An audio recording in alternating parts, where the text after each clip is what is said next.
about our show is it's going to be unique.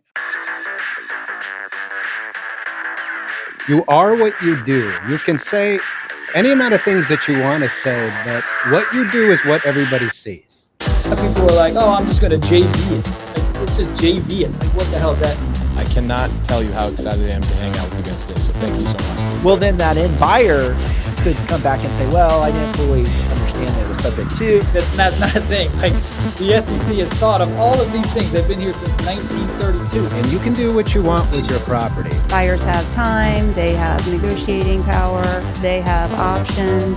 Oh my gosh, I am blown away by your inexperience, and they've been in business 20 years. And that includes things other people put on your property, right? It's your property that'll be okay. Suddenly, Cousin Jimmy's in a lawsuit. A novation is replacing one contract or one obligation with another. Out with the old, in with the new. Yes.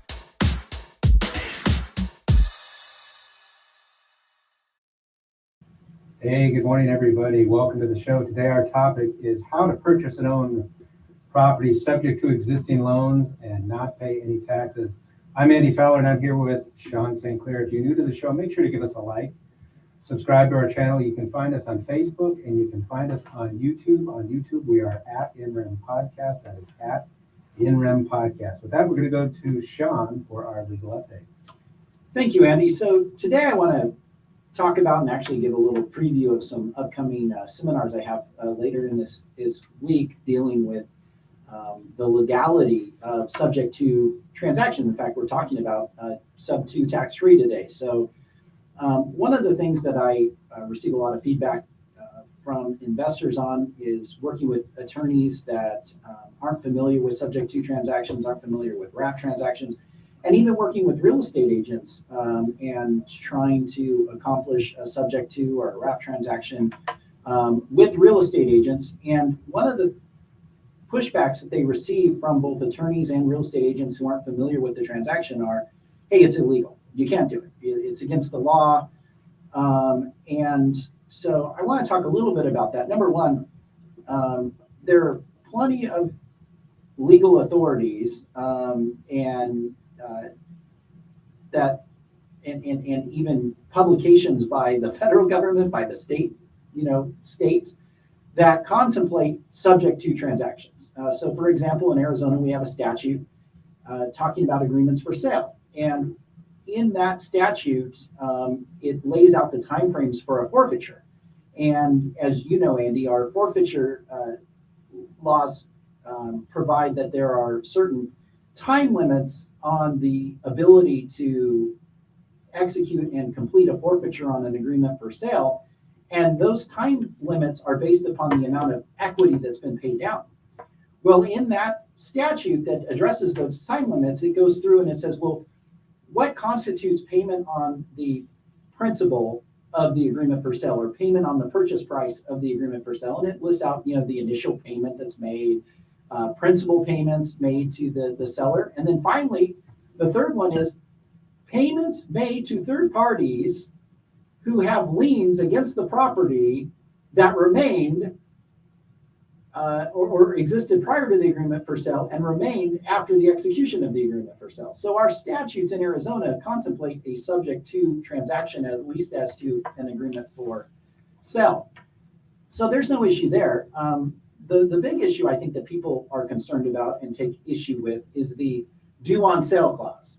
They say, well, you're going to violate the due on sale clause. That's a breach of the contract.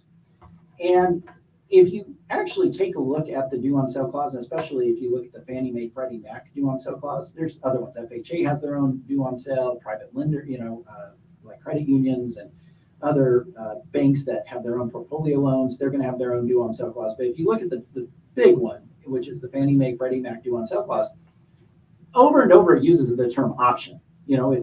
If the seller conveys the property or transfers the property, then the lender has the option to accelerate the loan balance. And it even uses the term at one point, if they elect this option. So it's an election. It basically is not an immediate or automatic breach of the deed of trust. Instead, it provides the lender with an additional contractual right. It's a bargain for exchange saying, hey, look, seller, if you go and sell it, I as the lender have this other contractual right. I now have the option, if I choose to move forward with it, of accelerating the debt. So in my mind, it's not a breach, or in my position is it's not a breach, especially as to that specific due on sale clause. But even assuming it is a breach, is that illegal? And once again, there's case authority. The Sixth Circuit has plain language, saying no, a breach of contract is not illegal. There's the legal theory of efficient breach.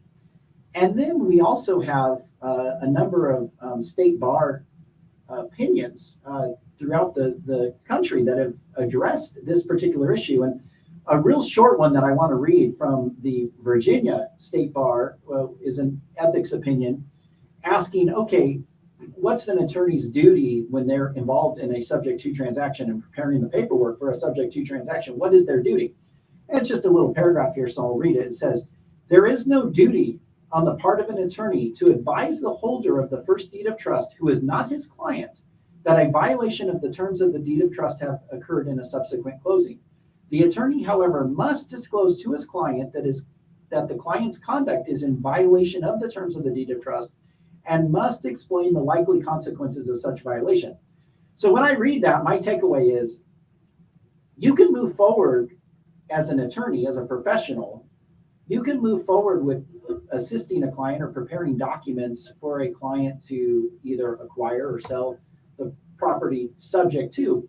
But the key is to do it right and to fully, especially if you represent the seller and even the buyer, you should be disclosing this stuff. But if you represent the seller, your duty, though, and to do it right, is you have to have disclosures to that seller, basically detailing and outlining, look, this is what you're doing, and here are the potential ramifications and consequences. And if you do that, you've complied with your duties and obligations as an attorney, and you've complied with your professional obligations. So subject twos are not illegal.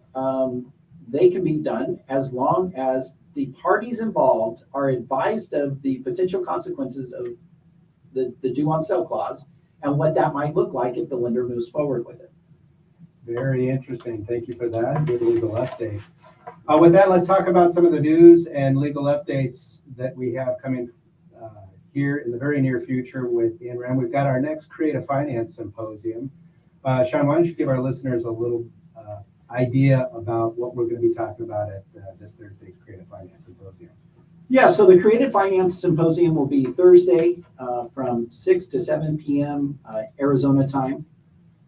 And our topic is agreements for sale. And we're going to go over the statute that I was referencing and talk about, at least here in Arizona, the forfeiture timeframes and things like that, as well as just overall key provisions that you're going to want to have in an agreement for sale. Some other states call it contract for deed or land installment contract. But we're going to be going through the key provisions that you would want to see in there from an acquisition and investor perspective. And then we always reserve the last 30 minutes of the symposium to answer real estate law related questions and provide education in that area to those who are in attendance. It is a closed session, meaning you have to, it's free, but you have to register and you have to then attend. We do not publish the recording of the symposium. It's not available later on. We don't provide even recordings to those who are in attendance. So you have to attend to receive the content. You have to attend to participate, to ask any questions. But that will be from 6 to 7 this Thursday night. All right. And so make sure to join us. It should be a good event this Thursday, 6 p.m. to 7. It's a hard start, a hard stop, right? So make sure to be there. We'll be starting right away at 6 and probably ending at 7, but we'll be there to answer your questions. You're also speaking April 21st. Why don't you tell us about that? Yeah, so April 21st, I'm going to be speaking from 2 to 6:30 p.m. Arizona time. It's an in-person event here in Tempe.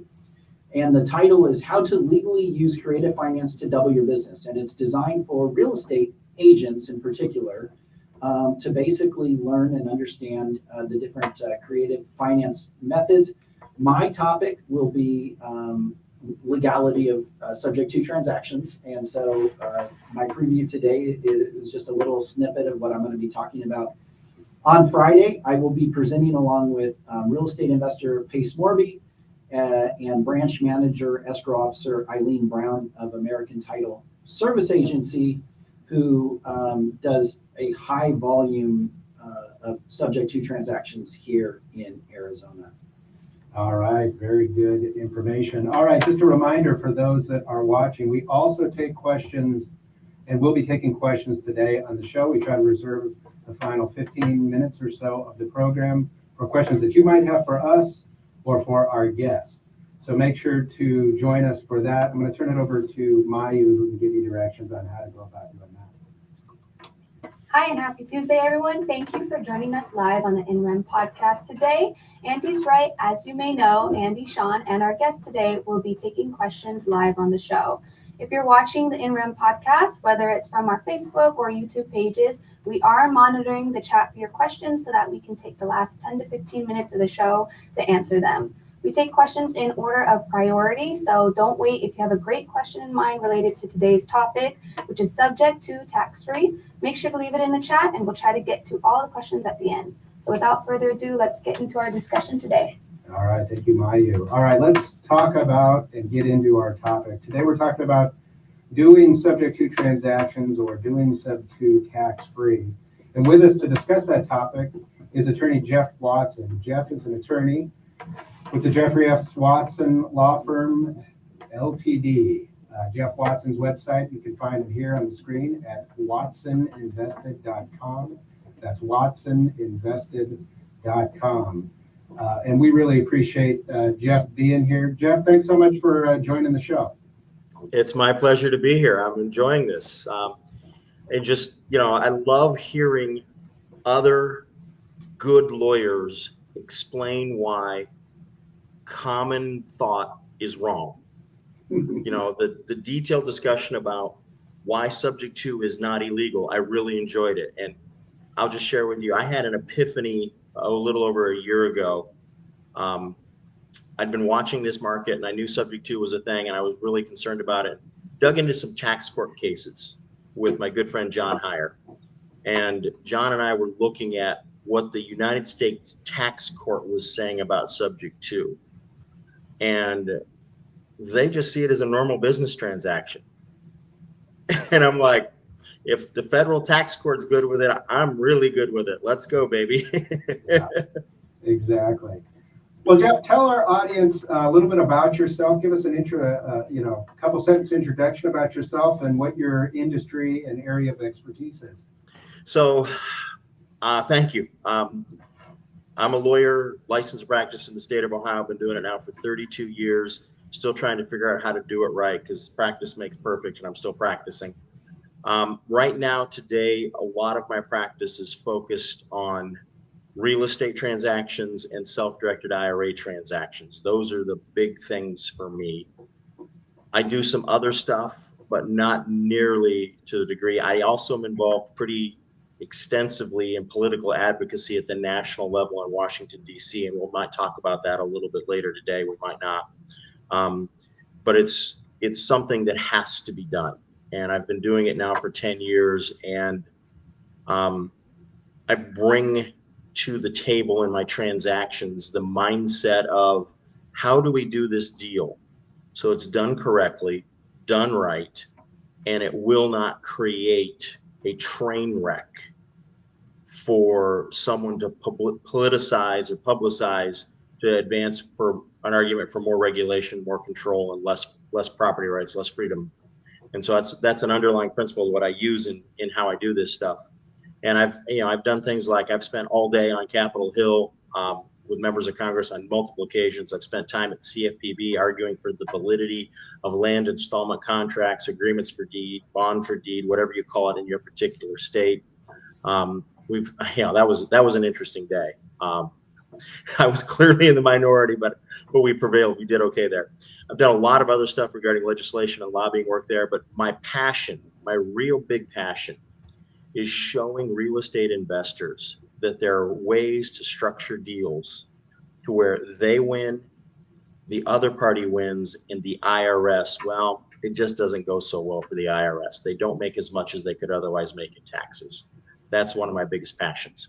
Jeff, I can tell that this type of work is not just what you do, but is important to you. Why is it so important to you? I think it has to do with, I see America as the best place in the world where in one generation you can go from a dirt poor kid in the country who doesn't even know his own daddy to a multimillionaire. And I see real estate as one of the best vehicles to do it. The two things that I think are the biggest poverty busters in America are quality education and real estate investing. So you offer a newsletter that goes out a couple times a week. Tell us a little bit about that and how our listeners can sign up to be involved with that. So I do a free email newsletter. Hopefully it goes out twice a week. I know this week it will. And it's worth what you pay for it, at least, okay, since it's free. You can get it by going to watsoninvested.com and registering. Just put in your email address and your name at watsoninvested.com. All one word, watsoninvested.com. Takes you to my blog, and right there's the opportunity to go ahead and sign in to register for the free email newsletter. And I keep the list pretty manageable. I don't, if you don't open it up and read it for 6 months, I take you off. You're obviously not interested, so I take you off. So I keep the list at a pretty good size. And I will tell you the open rate is probably in the mid 20%. So I'm pretty proud of how that's working, And yeah. For those listeners that get through the episode and think, wow, he's got a handle on this, and they're in your area, and they're thinking he's our guy. How do they go about best procuring your services and getting it? Well, that's a really good question. And if it's an IRA transaction, I can do it outside the state of Ohio. If it's a real estate transaction, I will do it inside the state of Ohio, or I'll work with local accounts outside. And once again, the best way to get started is right there on my blog, watsoninvested.com. You can fill out the form to schedule a consultation, and we take it from there. And we just, we'll review the form, and if it's something that I can help you with, we'll reach out and set up a time. We'll go from there. If it's something I can't help you with, we'll shoot you back a quick email saying, no, I can't do it. And sometimes, believe it or not, I have things where it's a conflict of interest, and so I can't touch it. So I have to screen everything before. I want to screen it before I get on the phone with somebody, before they share something with me that they shouldn't tell me because of who else I represent.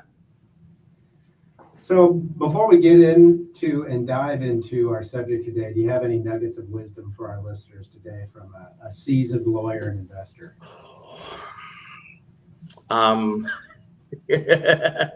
That's a wide open question, man. I'm glad you asked it. I would tell you that all that glitters is not gold. Know your numbers. Some of the clients I'm working with right now, getting them out of some really precarious deals and some bad structures is because they didn't take time to track and know their numbers. And where they thought they were going to make 6 figures on a flip, by the time they get done really knowing what the numbers are, and after taxes, they're barely making 10 grand. And they're looking back at it going, I spent all that time working for that little bit. So know your numbers, track and know your numbers. It's so important that we do that. And always, always, always do your due diligence on both the people, the property, and the paperwork. As my friend Jim Ingersoll would use those alliteratives: people, property, and paperwork. Do the due diligence on all 3. So as we get into this topics, doing subject to transactions, tax-free, we want to set the table here a little bit and back up before we get into the tax-free side of it. And we've spoken on this show with a number of attorneys, and subject to transactions are a hot topic out there right now for a variety of different reasons. But we'd like to hear and find out from you, how do you define and what is a subject to transaction? Great question. I define a subject to transaction where the buyer is receiving title to the property without the satisfaction and release of existing liens or encumbrances, voluntary liens or encumbrances, such as mortgages or deeds of trust. And that in conjunction with that transfer of title via deed, there's an agreement between the buyer and the seller that the buyer will begin paying without legally assuming, but paying those same liens or encumbrances or mortgages or deeds of trust, whatever you want to call it. Just keep the monthly payment going. That's how I would describe the fundamental characteristic of a subject to.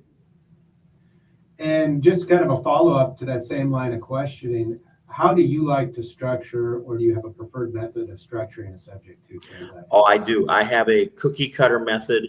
I create what I call a grantor revocable title holding trust, of which I, the investor, am the grantor. My multi-member LLC that buy and holds my real estate is the beneficiary of that trust. And the trustee of that trust is the person who actually enters into the subject to transaction. The property that we're buying subject to is titled into the name of the trustee of that trust. And that's how I love to take title to them. And so then it gives me a degree of anonymity. It gives me a degree of privacy. It also gives me just a little bit more of a confused minds don't understand what you did, so they're going to leave you alone with perspective, if you know what I mean. Yeah. But under no circumstances do I labor under the illusion, or do I want anybody to think I'm suggesting the illusion that using what I call a grantor revocable title holding trust, what others would refer to as land trust, but I don't like that term because it's so badly beat up and ugly with some really horrible teaching about it by non-lawyers. I don't want anybody to think that that usage of a trust is to try and comply with the Garn-St. Germain Act. There is no way a subject to transaction can comply with Garn-St. Germain. So trying to go through the mechanisms of it is just, it's wasteful, in my humble opinion. Jeff, do you also structure the transaction so the buyer is the trustee of the trust, that's the purchaser? Do you also then have the trust execute a note and mortgage or deed of trust back to the seller as well, and do a traditional wrap transaction? If I'm financing the seller's equity, yes. Okay. If the seller has no equity, then there's no need for it. Just, yeah. But if there is, yeah. Now, but I want to be careful, because wraps are not subject twos and subject twos are not wraps, particularly in the eyes of the tax court. Okay. And so we spend I want to spend a little bit of time here being very clear that when I buy a property subject to, the tax court sees that as an assumption. But if I buy a property with a wrap, the tax court does not see that as an assumption, and they don't see any forgiveness of debt. And so and it really matters in the situation where an investor is buying from a landlord who has refied the property. And so now that their debt is in excess of their basis, if you do a subject to transaction there, you have triggered phantom income tax on that selling landlord. If you do it if you structure it as a wrap, no phantom tax occurs. So in some cases, there would be a tax benefit to the seller to do a wrap transaction as opposed to a subject to with a Yep. Yeah. And my good friend John Heyer and I, we've created a course on that. That's part of a bigger SubTo course that I have, where he and I spent 6 hours just, John, you know how he is with the tax code, and he and I just geek out on it for 6 hours about how to do this stuff. And we break down installment sales, we break down phantom income tax, we break down all that stuff. And it's much needed information that the marketplace needs to hear and see. Yeah, because sure. People just don't get it. They don't get it. So we'll leave it at that. Now, does the buyer's ability to, I know this is a little different, but we are talking SubTo tax-free, so we'll talk about it for a minute if you know the answer.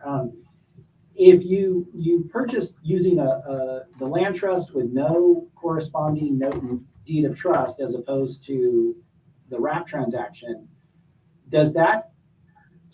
do either of those structures impact the ability of the buyer to claim the mortgage interest deduction? No, the buyer is able to claim mortgage interest deduction either way, because it comes down to this: who actually made the payment that contains the interest portion to it? Who made it? The payment to the bank. And so in a wrap situation, I'm wondering if maybe there isn't a double interest deduction. I think you can split it apart. But in a straight SubTo, the buyer or the trustee who's making those payments, or actually it falls to the multiple member LLC that's the beneficiary of the trust, gets to claim that interest deduction on its 1120, I believe. I'm not sure. I can't remember what a partnership tax return is. I think I can't remember if it's an 1120 or something else. My brain's not working there today. So yeah, and I mean, here it is on tax day, and I can't tell you which tax form to use. I'm sorry, folks. Oh man, are we there? Is it tax day? Oh, I knew there was something to do. Well, it's Taco Tuesday and Extension Day for me. Okay. Oh, that's funny. So talk to us about what you perceive as the biggest benefits to the subject-to transaction, and following beyond that, what you assess are the biggest risks to a subject-to transaction. So let me give you the benefits from both sides of the equation. For the seller, selling a property subject to a buyer who has integrity and who is going to stay in the deal, that seller can benefit by getting rid of a problem property that they otherwise is going to pull them under. We're watching people right now in certain communities getting forced out because of the escalating insurance costs and real estate taxes, pushing their house payments up beyond what they can afford. Those are people that, because their income can't go up, because they can't figure out how to make a side hustle happen or whatever, they've got to get out. So that's somebody who can sell, and a SubTo transaction can work for them because they don't have enough money to pay an agent to list the property, cover the seller concessions and everything else. They don't have the money. So that's a benefit to the seller. The benefit to the investor buyer, and usually I speak in the terms of the investor buyer, is you can now acquire a good quality property in a good neighborhood with better financing already in place than what the marketplace will give you now. I mean, right now, I'm thrilled to get from a private lender. I'm thrilled to get money at 8%. I'm just ecstatic to get private money at 8%. And I wholeheartedly will pay my private people 2 points higher than what I'll pay a bank, just because of the value of private money. But if I can go buy a piece of property and I can take advantage of a 2.75 or a 3.25% fixed rate mortgage for the next 20 plus years, that's just gravy that I've got to go put on my biscuit, if you know what I mean. I got to go get it. Well, I want to address that a little bit, because I've seen this, and I've been doing a lot of thinking about this. Is, you talked about a problem property, et cetera, but what about a seller who actually has equity in the property, but a 2.75 interest rate? We're in a unique circumstance where I don't know that we've ever seen this, where, when the market turned in 2008, I think the best interest rate you were getting maybe 5.5 at some point, 6%. We never saw it where it was so low, and now it's shot up, fairly high. Where to me, let's say you have a seller, house is worth $500,000. They have a $400,000 loan at 2.75%. The best the buyer can do is 6.5. To me, the seller has two assets. They have the fair market value of the property, but they also have a loan at 2.75%. Is there any opportunity for a seller to actually say, look, my house is worth 500, but I'll sell it creatively or subject to, but you're going to pay a premium. You're going to pay 510, 515, some number above the 500. I have had those negotiations with sellers. I have had sellers that were that savvy that they knew what they had. Right. And they wanted an extra $25K down to do a SubTo sale. Yeah. Yeah. And a smart buyer will pay that when you do the numbers. A smart buyer should lunge at that deal. Exactly. And that's what I don't understand too about the real estate community right now, is there really is this, battle, animosity between the real estate professionals and the investors. And, slowly but surely walls are being broken down, but there really is. But man, if I were a real estate professional, I would be educated on this and say, hey, look, seller, I have a deal for you. You know, let's negotiate. Let's use that other asset that you have besides just the house and get and have some more money. And of course the seller has to be in the right spot. They have to maybe be able to qualify for both, you know, if they want to buy another house, qualify for both houses and all that good stuff. But, you know, let's use that and you know, sell your property over what you could, the fair market value is. Right. And let's face it, we already see this happen on a regular basis in the commercial space with multifamily. That's got that fixed rate, long-term low interest rate that's assumable. I mean, I've talked to multifamily operators. They know what they've got. Right. They know the premium that they can get for that. It's just, you're right. It's a matter of real estate agents that are committed to doing their craft well, to expressing that to their sellers and helping them understand it. But I'm gonna back up and I'm gonna give you guys a curveball, because I've really been bothered by a term that we've been throwing around in our culture for a while now. And that's the term conventional lending. I submit to you, it's not conventional lending. It's new version of lending. I mean, when I came out of high school in 1982, we did not take and pool mortgages into huge jumbo packages and sell them to bond funds spread across the world. We didn't do that stuff. We still had local savings and loans banks that were doing this stuff. And so to me, what we've seen in the last 40 years of lending that we now call conventional, to me, is the new version. Seller financing has been prevalent in this country since 1776, since this country was founded.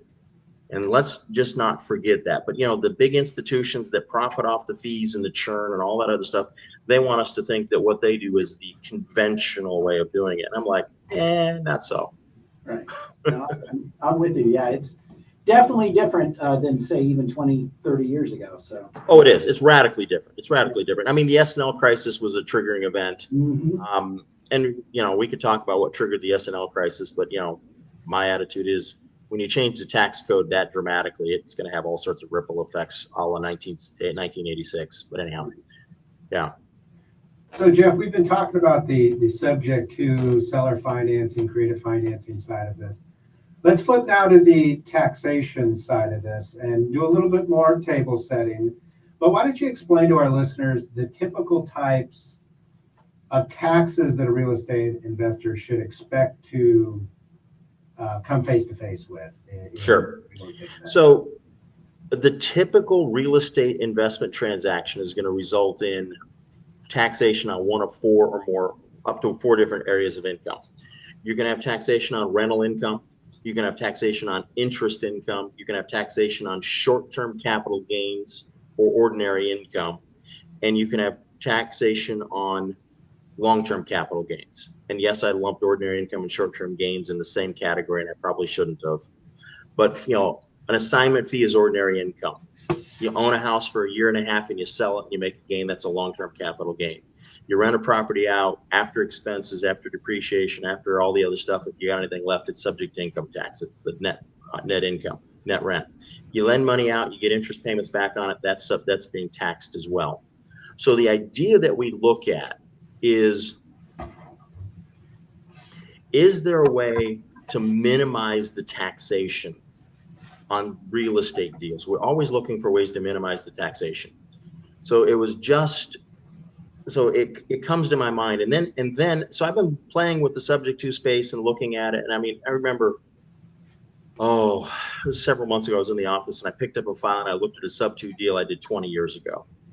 And so I started flipping through the folder of this actual deal that I did where I was the investor buyer.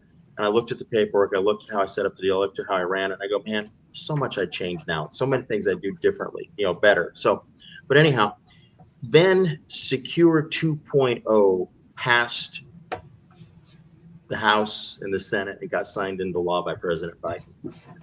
And there was a little gift in there that clarified something. And so then my creative mind, because I love IRAs and Roth IRAs in particular, my creative mind said, there might be a way to mitigate some more taxes here. Let's just play with this. And so I thought about it for a while and I looked at it and I said, if I bring in a brand new Roth IRA, one that was established in 2023, Could be funded with a brand new contribution, could be funded with a rollover from an existing Roth, whatever.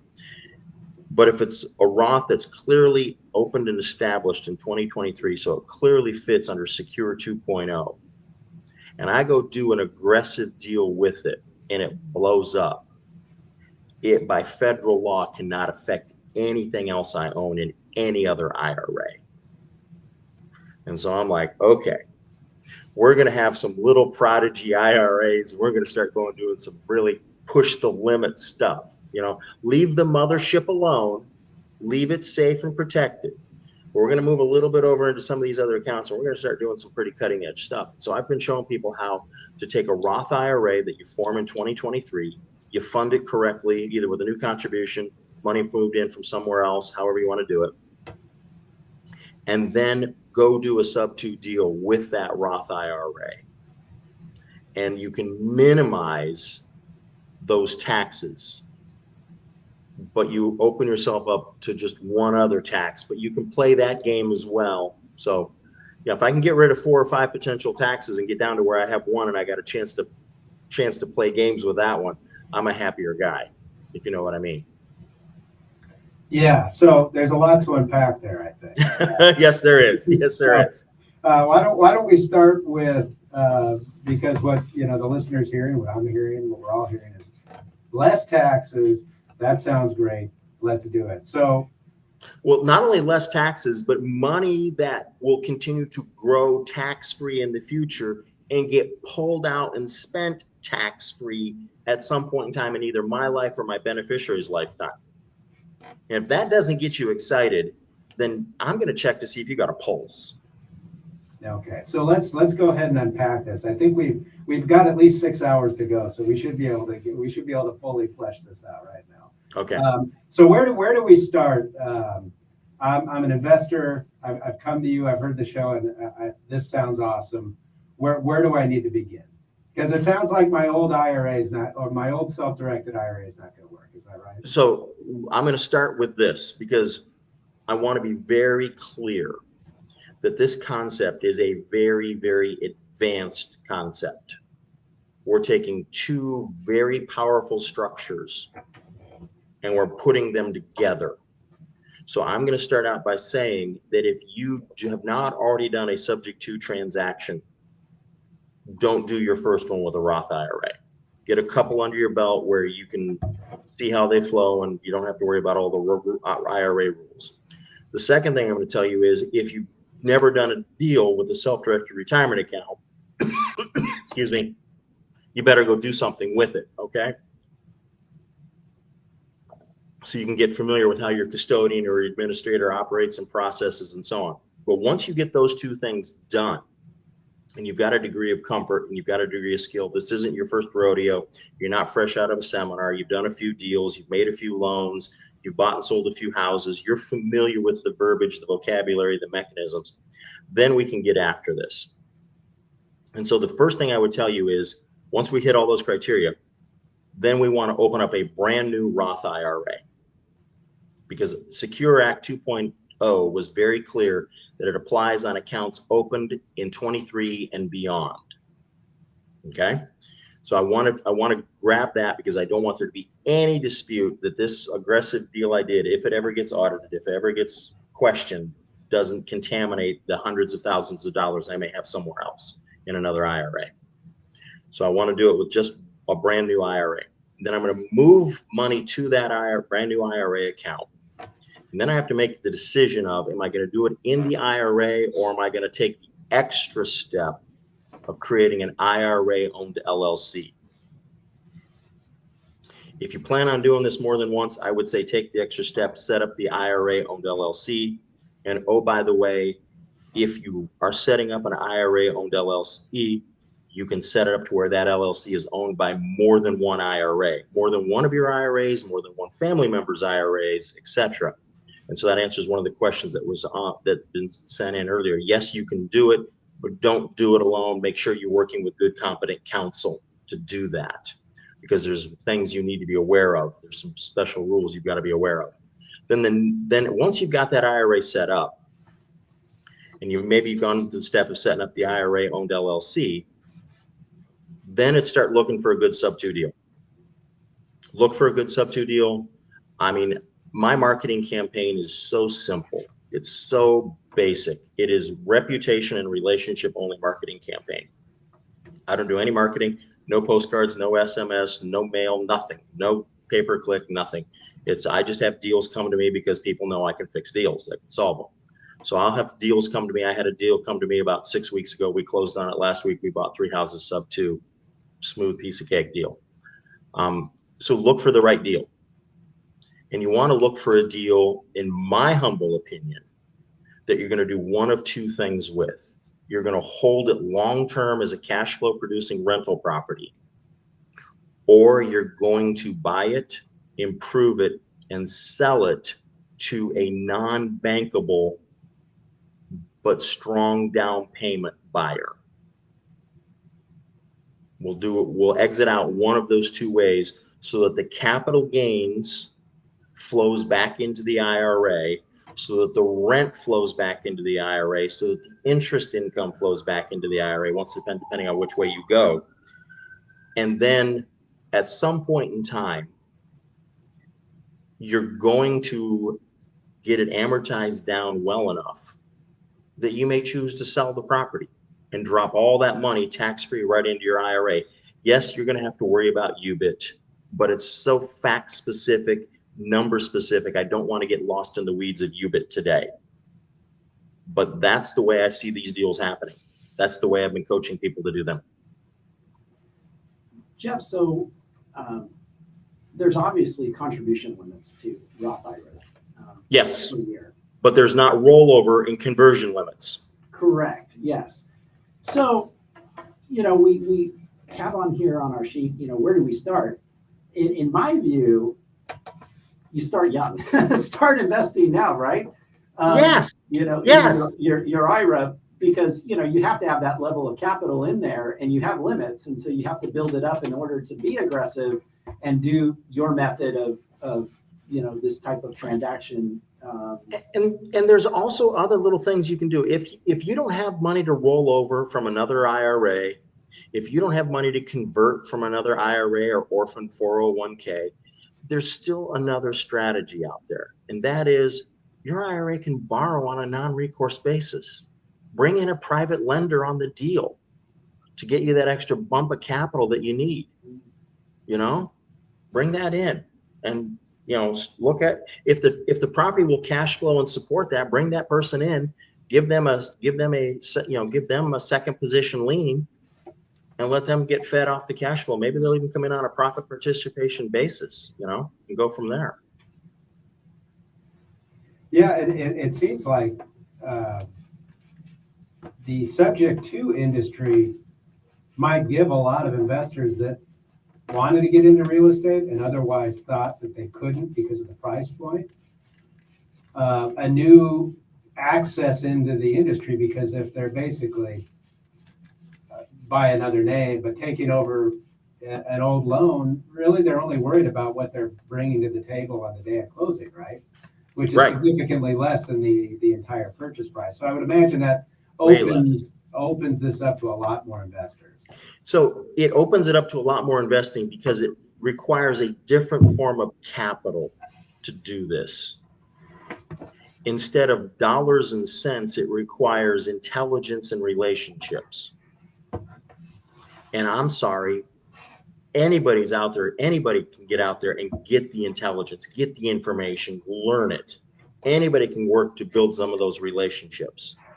And then they can then merge onto the freeway of real estate investing through the SubTo on-ramp and go. They don't need a pile of money now. If they've got the intelligence, the information, the relationship, go do it, get it done. There's no excuses. Right. Explain to me, and I know you've explained this, but part of me missed it, but why is it that we can't use a previous self-directed IRA to do this, where you're recommending doing it now and do 2023?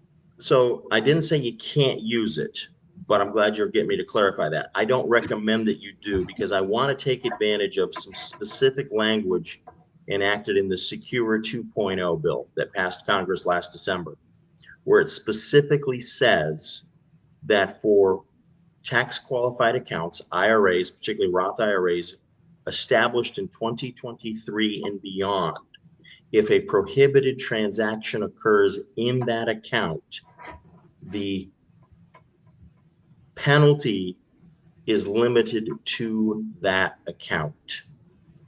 It does not go against any other account that you may have. Now, that's what we felt the law was all along, but it's really nice to have it clarified and codified. And so I'm like, I'm going to take this thing that they give me and I'm going to wrap myself around it and I'm going to run with it. You know, if they give me this statement in the, you know, that prohibited transactions in 2023 and beyond and accounts established in 2023 and beyond are limited to that particular unique only account, I'm grabbing it, I'm running with it. So the new law provides really kind of a blanket of protection as to your other assets should you run afoul. Yes, it protects me. It protects all my other tax qualified accounts, all my other assets. Yes. Yep. So are you seeing a lot of individuals, investors, clients wanting to take advantage of this strategy? I'm seeing a few, not many, because a lot of them are still like figuring it all out because, you know, once you start pulling these two things together, it's a higher level work. I see a lot of clients still doing SubTo deals. Got a lot of clients doing that. That's a lot of fun. But the mentality amongst many of them is, Jeff, I'm doing it for eat money. I'm doing it for eat money. And I'm like, man, beans and rice, baby. Beans and rice. You know, skip the pizza on Fridays, you know, whatever, beans and rice, and do one deal in a Roth IRA.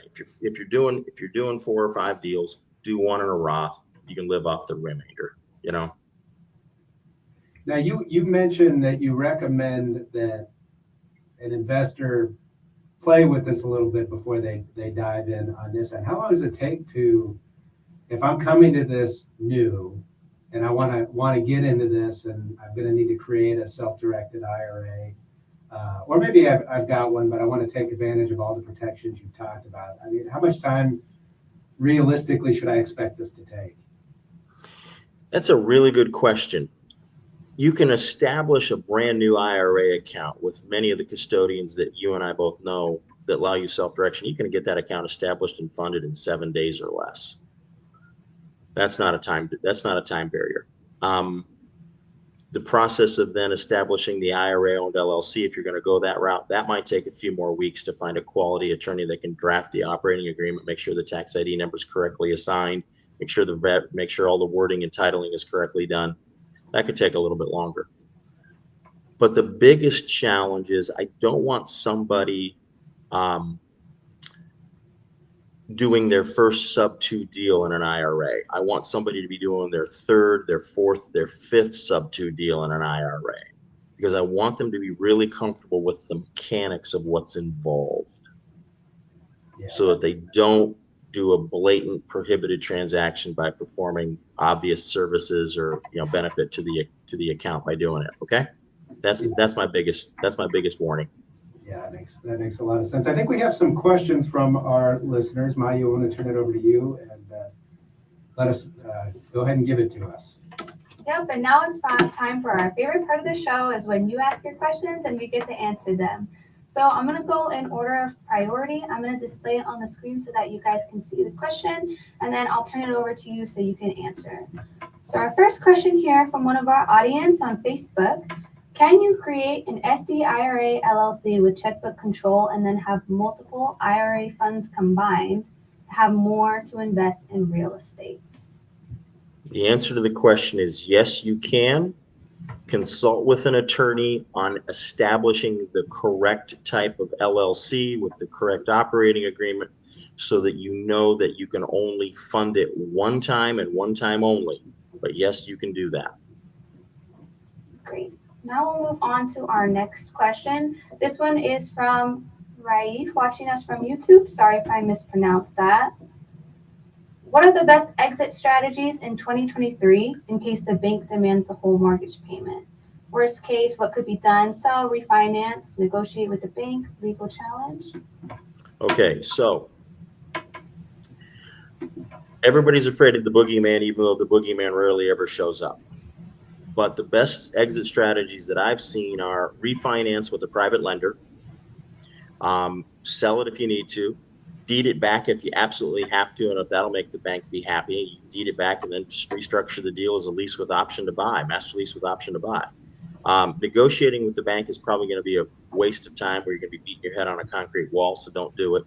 And I don't see where you've got much to argue with on a legal challenge. I wouldn't waste money on attorneys for that. So I would either refinance it with private money, or if you sell it, you sell it. If you can restructure the deal in order to pacify the bank, go ahead and restructure the deal. I see 3 ways out.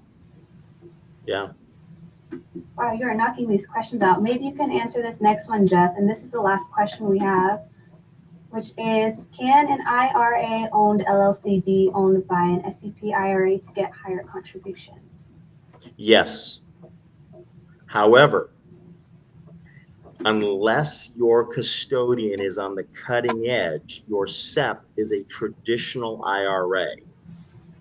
And that means that the money that you make with that IRA-owned LLC, now it's owned by your self-employed person IRA with higher contributions, it's still all traditional dollars. And so you're just making money that's going to be tax infested later on. And so when you take it out, you're going to pay taxes on it.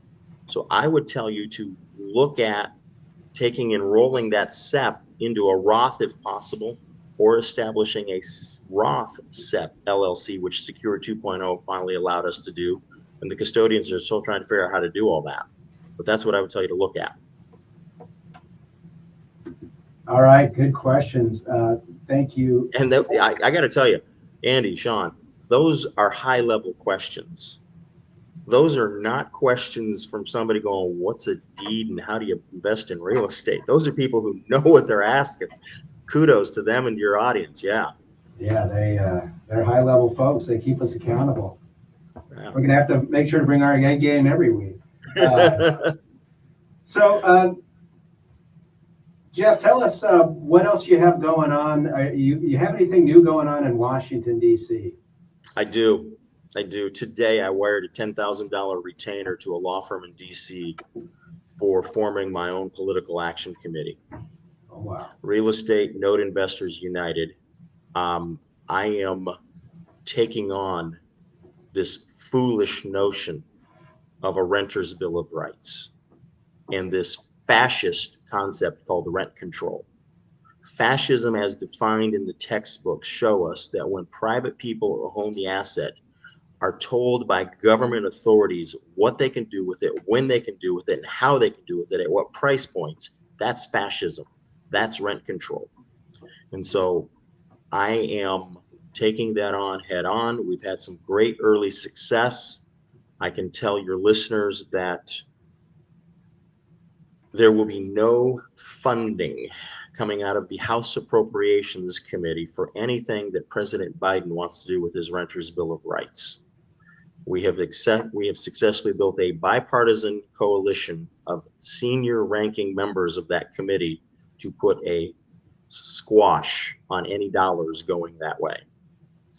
So, but this is not a fight you win one day and then you give up and you walk away. This is the next decade of my life. The real estate investing industry for far, far, far too long has not had a seat at the table. And 10 years ago, we began building a seat at the table when Freddie Mac and Fannie Mae issued an underwriting bulletin that specifically targeted a real estate transaction methodology that I had co-pioneered. And so we pushed back on Freddie Mac and Fannie Mae. So we got a little bit of a presence there. Then we started working with our good friends in Texas on the Seller Finance Coalition, brought on National RIA, brought on some other organizations, and we used the Seller Finance Coalition to create a presence in DC regarding seller financing. We leveraged that platform in 21 to kill the horrible sections in the Build Back Better bill. And we managed to use the relationships from the Seller Finance Coalition to get in front of the right legislators to kill that part. You know, John Hyer's website of Hands Off My IRA and tens of thousands of individuals calling and phoning and faxing and emailing is what made the difference. And so from that momentum, I've decided that you could build a parallel organization to the Seller Finance Coalition, but build it bigger and build it stronger to where we can raise funds, support the right candidates, and continue to influence housing policy to where the individual property rights of people who own real estate to build wealth, provide safe, affordable housing are unmolested by some of the would-be tyrants in Washington, D.C. So the biggest Do you question. think you think I'm a little passionate about this? Well, yeah, what I was thinking is, when do you find time to sleep? I'm already ready for a nap, but there's so much going on. Well, we know that you're an involved guy and that you're in the real estate space, and we really appreciate you coming on today. Jeff, give our listeners one more time, how can they find you and connect with you? Sure. The best way to find me, the best way to connect with me is through my blog, watsoninvested.com, watsoninvested.com. You can also find me on Facebook, Watson Invested as well. And if you're seeing the great marketing done by Andy and Sean and team, then you've seen that on Facebook and elsewhere, so you can connect with me that way. I have really enjoyed this time. I always learn something when I come on with you guys, and it's been a pleasure. It's been an honor. Well, and I'm looking forward to, hopefully you guys will have me come back again, because I'm so mild-mannered and soft-spoken. You might let me come back again. You never know. Yeah, we can't wait. You always have a space here. We appreciate you taking the time.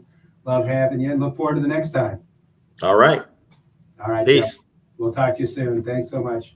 All right, everybody, that is our show for the week. Make sure to join us next week. We're talking about the intersection of community property, divorce, and real estate. We'll see you next week. Have a good day, everyone.